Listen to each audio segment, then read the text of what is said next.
Welcome back, brothers and sisters. I am Braden. This is Langley Outdoors Academy, the place where we not only talk about what's going on in the gun world, but also how we're going to fix it together.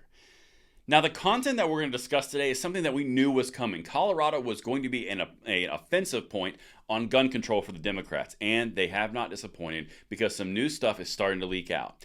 Everything's going to be linked in the description box below, and I need to hear you on this one, and please send this video out so we can be aware of what they are up to across the board.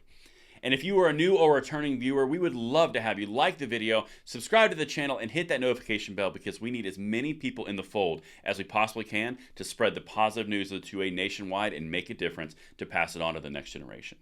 Thank you so much in advance for your consideration. I'm going to say a quick word from our sponsor, STI, who made this possible, and then we are going to hit it.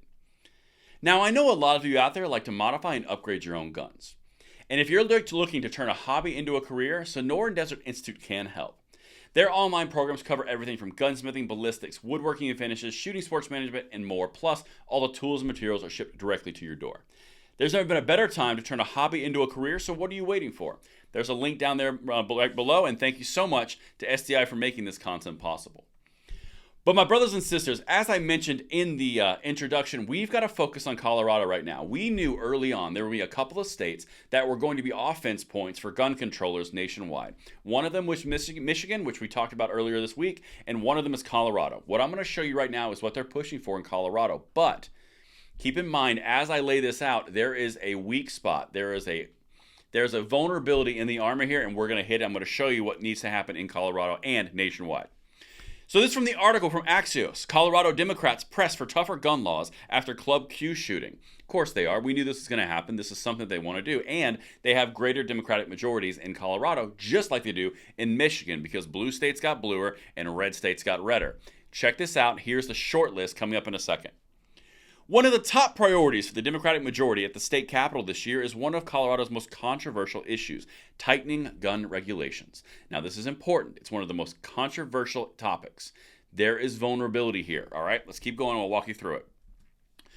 Colorado's history of mass shootings has led lawmakers to push gun laws before, but it's a political gauntlet that led to protest and recall elections. That's the important part. If you make your voice heard and you express your displeasure, and you can initiate recall elections in Colorado. Make it hurt. If you remove people who do this from actual position, you take away all of the lies that the gun controllers are telling them of, no one cares, it's perfectly fine, nothing bad will happen to you. You'll still have your cushy position in the state capitol. Yeah, not if you get recalled. That is a tool that needs to be used. If you were in Colorado, if you were in Michigan, utilize the rights that you have and recall the politicians who do not do what you want them to if they represent you. This is important. All right, now let's get to what they're actually talking about. This is the state of play as they would have it. Actually, let me show you this one. The General Assembly starts its 120-day legislative session Monday with larger Democratic majorities in both chambers. The party's members are eager to use their power to make it harder to purchase guns. Now, when you frame it from a perspective of making it harder to purchase guns, I don't know how you get around the language of infringement. I want to make it harder to purchase guns. Shall not be infringed. That seems to be synonymous. Anyway, let's keep going. Legislation under consideration includes, and this is the short list, a ban on the purchase of assault-style weapons. It's an AWB. Tougher regulations on untraceable ghost guns. Boo. Tougher regulations on, I already said that one. A waiting period to purchase firearms, so mandatory waiting periods. That's not good.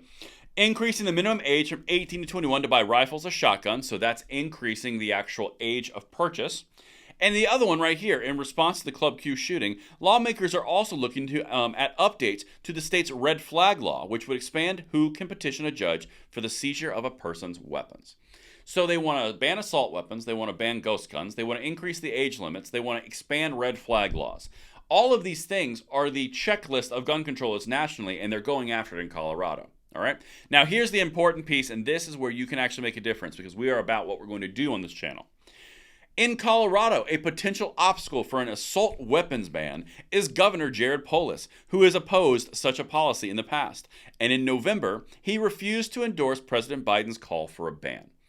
So you're starting to see vulnerabilities at the governor level on the assault weapons ban. Now, does that mean that they're going to get rid of red flag legislation? No, it doesn't. Does it mean they're going to raise the age? They could. Does it mean that they're going to go after ghost guns? Quite possibly.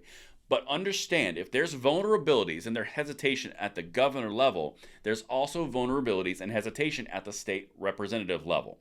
You've got the ability to protest and recall these legislators. This is something that is in the power of your hand. Whether you're in Colorado, Michigan, Georgia, Kentucky, no matter where you are, you have bigger rights than they want you to know you do. That's what I've got for you guys. That is the short list in Colorado, and that is how we are going to move forward. Thank you so much for watching, and let me know what you guys think in the comments field below.